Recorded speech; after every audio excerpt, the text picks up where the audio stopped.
rise. South and North Korea trade accusations Friday as a joint Seoul-Washington defense drills end, and Pyongyang says it's not sending its cheering squad to the upcoming Asian Games.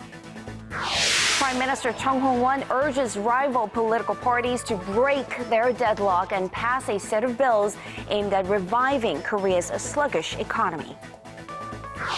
And the WHO says the Ebola epidemic in West Africa could infect over 20,000 people and spread to more countries in the coming months. Hello and welcome to Arirang News, live from Seoul. I'm Kang Chery. Korea's Prime Minister Chung Hong-won took to the airwaves this morning to urge lawmakers to stop bickering and get going on passing a slew of pending bills, including special legislation that would set up an investigation into the April ferry disaster. Myung-kil has this report. Prime Minister Chung Hong-won says there's no more time to waste in passing long-pending legislation aimed at stimulating the economy. At least 30 economic stimulus-related bills are related to improving the livelihoods of the people. Job creation and the economic recovery are lagging. Now is the time to get them passed. Chung's remarks coincide with government efforts to reboot the economy. In recent weeks, the Finance Ministry has introduced a set of stimulus measures along with proposals for tax code revisions to induce money flows from businesses to households in the form of investment, salary hikes, and dividend payouts. The Prime Minister also urged lawmakers to pass the one piece of legislation that is keeping all the others held up, the one that would set up a probe into April's ferry tragedy. The rival parties remain deadlocked over the special Seoul ferry bill, with the main opposition New Politics Alliance for Democracy taking to the streets in protest and boycotting all parliamentary proceedings. The ruling Henry Party is digging in its heels and demanding that the opposition get back to work. The months-long partisan divide has indefinitely postponed annual parliamentary audits and pushed thousands of other bills awaiting review into the shadows. Myung-kil, Arirang News. The local real estate market is making positive gains, but other sectors not so much. Industry output for July barely rose at all, while business sentiment among manufacturers dropped for the fourth straight month. Song Ji-sun has this report. The country's industrial output kept expanding in July, but the lackluster gain was yet another indicator that the much-anticipated recovery in domestic demand is not kicking in. Statistics Korea said Friday that production for all industries picked up by 0.2% last month, with the manufacturing sector expanding by more than 1% from June, helped by robust activities in the automobile and oil refinery industries. The pace of gains for all industries slowed considerably from 2.2% in June. Production in the service sector inched down 0.4% from a month earlier, with activities among wholesalers and retailers and the financial industry all contracting by more than 1%. A separate indicator confirmed that Korean manufacturers are not expecting a full economic recovery anytime soon. The Bank of Korea announced Friday that the business sentiment index for manufacturers for August stood at 72, the lowest figure in more than a year and the fourth consecutive monthly drop following April's deadly ferry disaster. Bank officials say businessmen remain worried about weak domestic demand and abundant uncertainties in and out of the country. A reading below 100 means pessimists outnumber optimists. Consumers, however, expect rosier days ahead, with consumer sentiment at 107, up 2 points from the previous month. Song Ji-sun, Arirang News. Starting in September, Seoul will have 10 electric-powered cabs offering their services around the capital. The city government says they will run on a trial program through next April. And instead of the common orange paint job, the special rides will be sky blue, as you can see, which is supposed to denote that they're better for the environment. The fare for the electric cabs will be the same as regular ones, starting at 3,000 won, or less than $3. The cost for charging the cars will be paid by the city and the Korea Environment Corporation. Come September 9th, iPhone lovers may get their first peek at the new iPhone 6 model as a media event is scheduled that day in Cupertino, California. It would come a year after Apple introduced the iPhone 5S and 5C, and a week after its arch rival Samsung Electronics is set to unveil its Galaxy Note 4 phablet. Reports say one or both models of the iPhone 6 with display sizes measuring 4.7 and 5.5 inches could be coming. And there are also expectations that Apple's long-awaited iWatch will be released on the same day. Korea's Fair Trade Commission is pushing to eradicate what it sees as unfair practices in Korea's publishing industry. For a number of reasons, authors at times are said to only receive a tiny, rather absurd percentage of the profits. Our Kim Min-ji tells us more. Gurumbang or Cloud Bread in English is an extremely popular children's book which has clocked up sales in Korea of more than 500,000 since it was released in 2007. It was later made into animated series and a musical as well as other products, creating an added value of over $400 million. However, the author only received about $18,000. This was due to their contract, which stated that the publication company pay a specific sum to the author and any profits created using the work go to the company. Such unfair practices have spurred criticism that publication companies are taking advantage of talented but nameless authors. The Fair Trade Commission is attempting to root out such unjust practices, saying it will rectify unfair clauses used by the nation's top publication companies. The clauses that are subject to change include the transferring of complete copyright, entrusting the use of works for secondary purposes, and getting permission from the holder of publication before transferring copyright. We hope the move strengthens the rights of the creator, as they will have more say when it comes to contracts. Publication firms will now have to sign a separate contract with the creator if they want the copyright for other uses. The creator will also no longer need the permission of the publisher if they want to sell the copyright to a third person. The Fair Trade Commission says the move will create a framework where the creator is rewarded fairly. Kim Min-ji, Arirang News. For the latest in news that impacts Korea and the world, join Kang Chery for a lively half hour that covers politics, business, international news, and much more. Live at 8 every weeknight on Arirang TV. Human Rights Council headquarters in Geneva on Thursday, finding ways to persuade. South Korea's annual joint military exercises with the United States, the Ulji Freedom Guardian, came to a close this week, and North Korea wasted little time in criticizing Seoul and Washington, accusing them of engaging in a war game. Experts say there's a reason behind Pyongyang's hardline stance. Choi Yoo-sun has more. Initially staying mum about Seoul and Washington's annual military training that ended Thursday, Pyongyang finally said its relations with a southern neighbor will not improve so long as the drills continue. It gave an ultimatum to Seoul to decide once and for all to withdraw from the exercise, which it considers a war game, if it truly wants better ties on the Korean peninsula.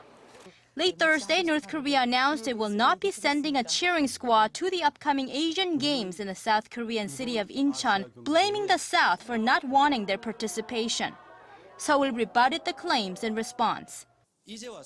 We are regretful that North Korea announced its cheering squad will not attend the Asian Games after falsely accusing the South of contending against their participation. The North's hardline stance comes as the two Koreas are anticipated to seek dialogue. Pyongyang hasn't yet accepted Seoul's proposal for high-level talks, but experts forecast the regime will soon come to the table. And with a lineup of thorny issues between the two sides, such as the North's demand that the South lift sanctions on their joint commercial projects, it's likely that Pyongyang is seeking to get the upper hand in negotiations. Choi Yoo-sun, Arirang News. There's a sport capturing the attention of the North Korean regime, and it's not basketball. A pro wrestling competition is being held this weekend in Pyongyang. Experts say it may be North Korea's attempt to boost relations with the U.S. and Japan through sports diplomacy. Kim Hyun-bin reports. Several athletes arrive at Pyongyang Airport. They're all pro wrestlers here to take part in an international wrestling competition. There are some familiar faces, such as Bob Sapp and Jerome Lee Banner, who are well known in the wrestling world. But all eyes are on Japan's wrestler-turned-politician, Antonio Inoki.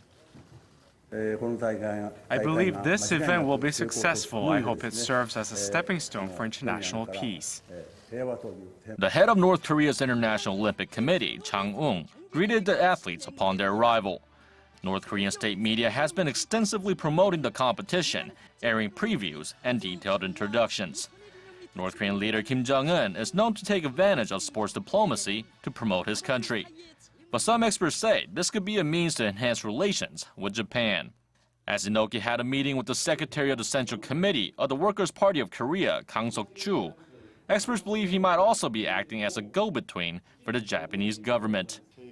The pro wrestling event comes as two nations look to improve bilateral ties, especially by dealing with the issue of Japanese nationals kidnapped by North Korean agents in the 1970s and 80s. Seoul-based Yonhap News reported, quoting diplomatic sources in Tokyo, that the two countries face difficulties in making progress in their government-level talks. Kim Hyun-bin, Arirang News.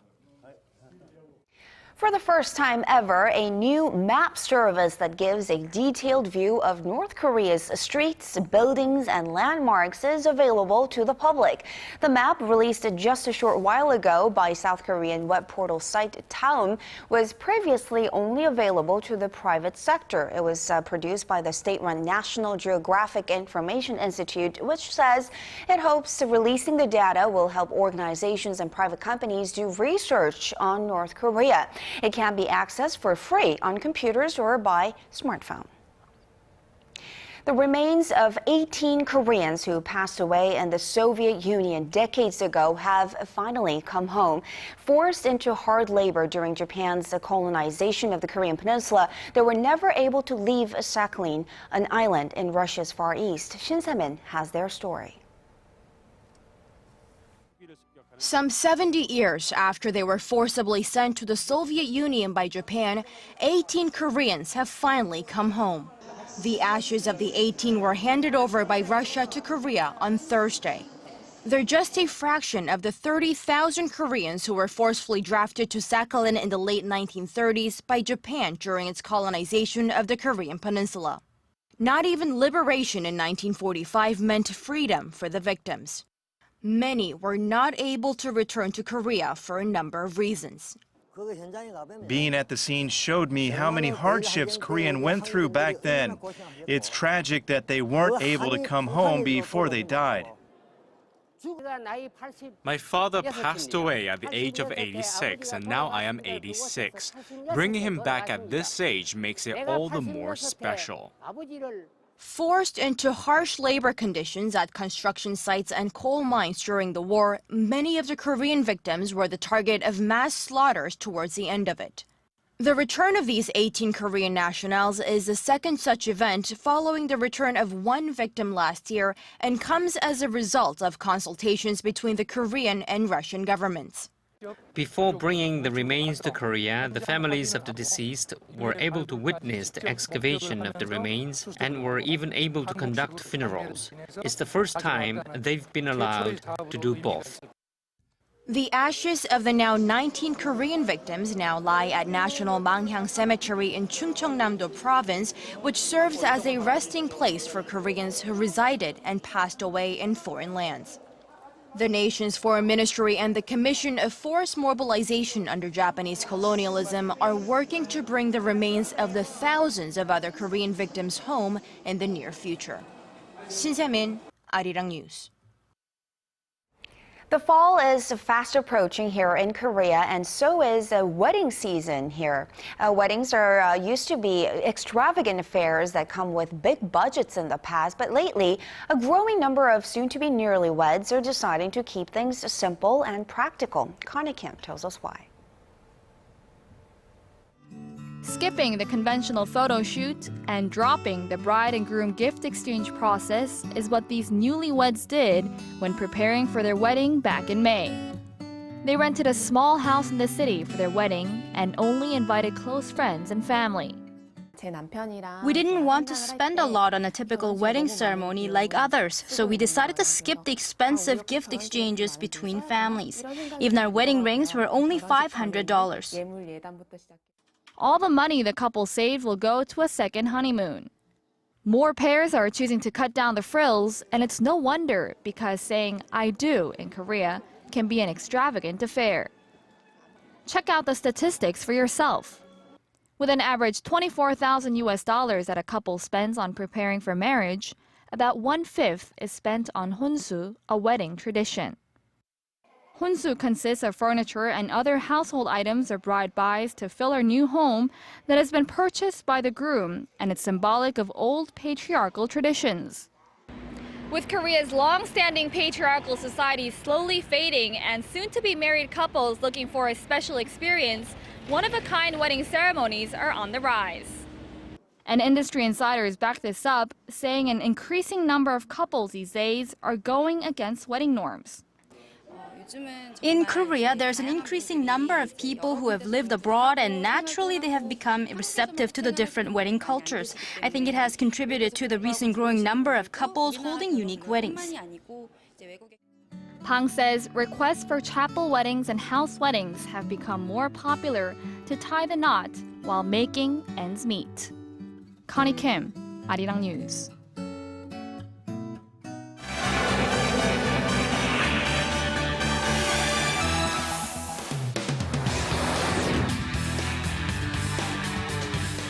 The UN Security Council has convened an emergency meeting on the deepening crisis in Ukraine as the West condemns Russia for its role in the growing conflict in that region. And for more, Paul E. is joining us from the News Center. Paul, Ukraine says it's now dealing with a full-scale invasion by Russian forces. How is the UN responding?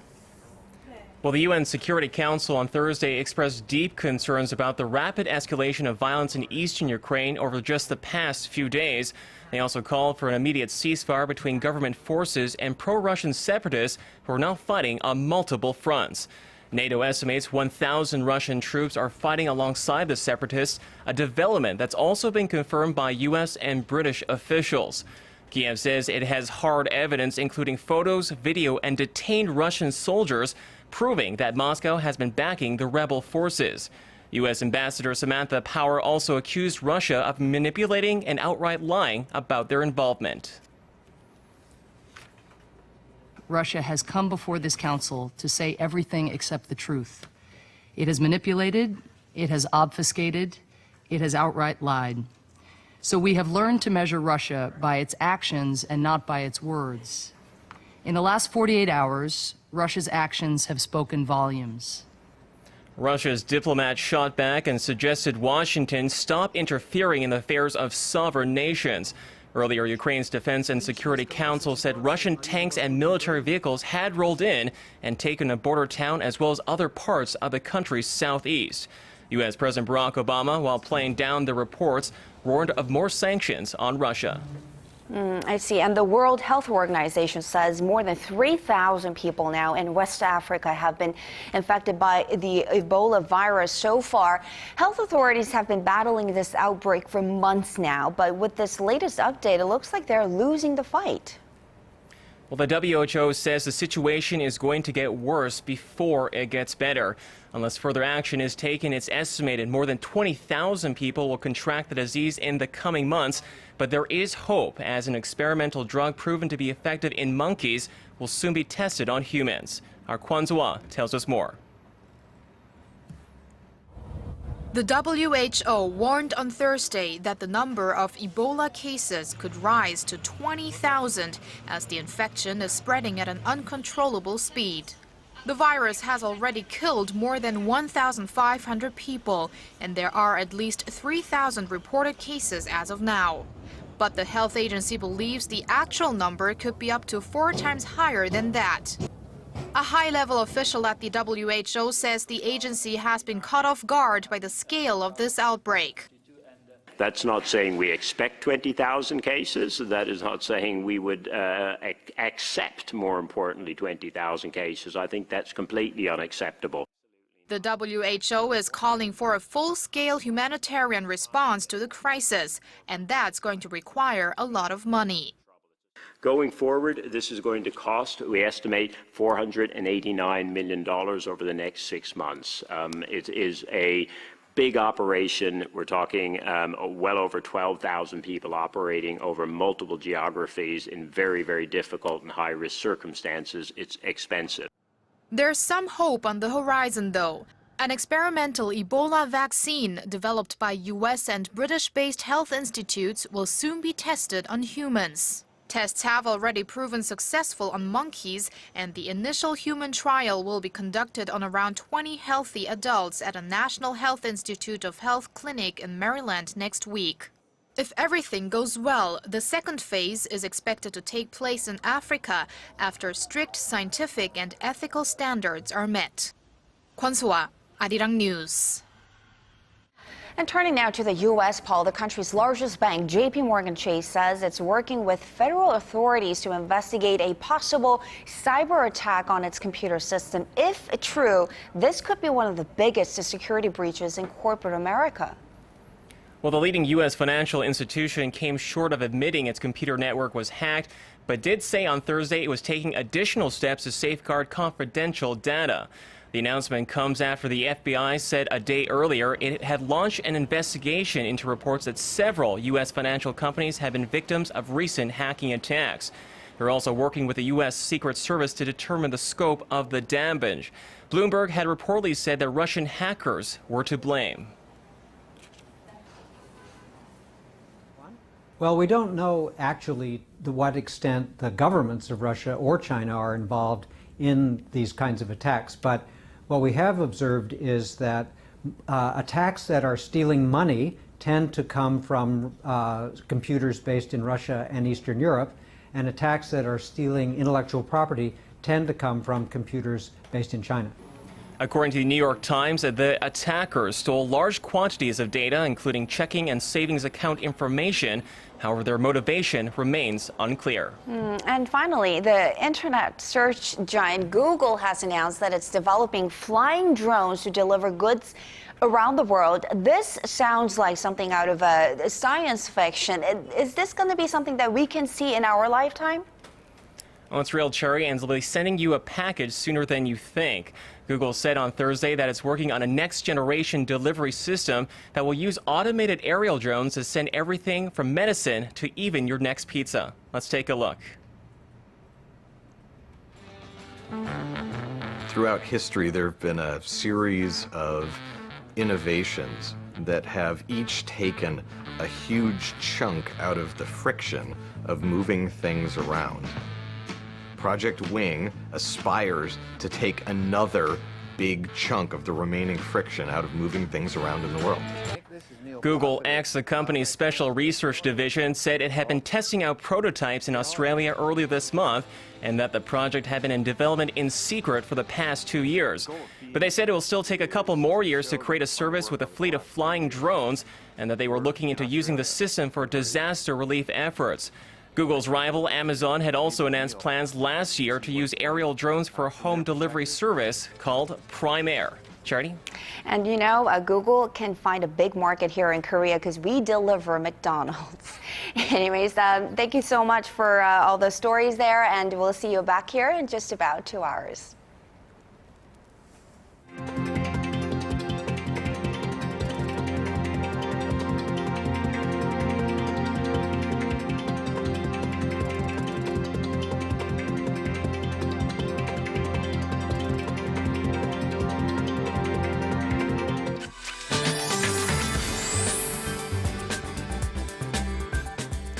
TGIF everyone, I'm Kim Bo-kyung with your weather updates. At the moment, areas in the central regions are getting showers accompanied by stormy conditions, and similar weather is occurring down in the southern coastal part of the nation. So through later tonight, 5 to 40 millimeters is forecast for Seoul and other parts of the central regions, and approximately 5 millimeters for Jeju. Some good news for those of you making plans for the weekend, as nice sunny conditions are in store, so make sure to soak up some of that vitamin D. Well, the increasing gap in temperatures between the day and night seem to be telling us that fall is just around the corner, and of course in this weather, make sure not to catch a cold. On to Saturday's readings. Seoul starts off the day at 20 degrees before reaching 31 in the afternoon, while Gwangju and Busan hit 30 and 27. On to other places. Jeju and Mount Kumgang hit 25, Dokdo reaches 23. That's all I have for you now. Enjoy the rest of your Friday evening and have a lovely weekend. Happy Friday to you too, and that will do it for this edition of Arirang News. Thanks for watching.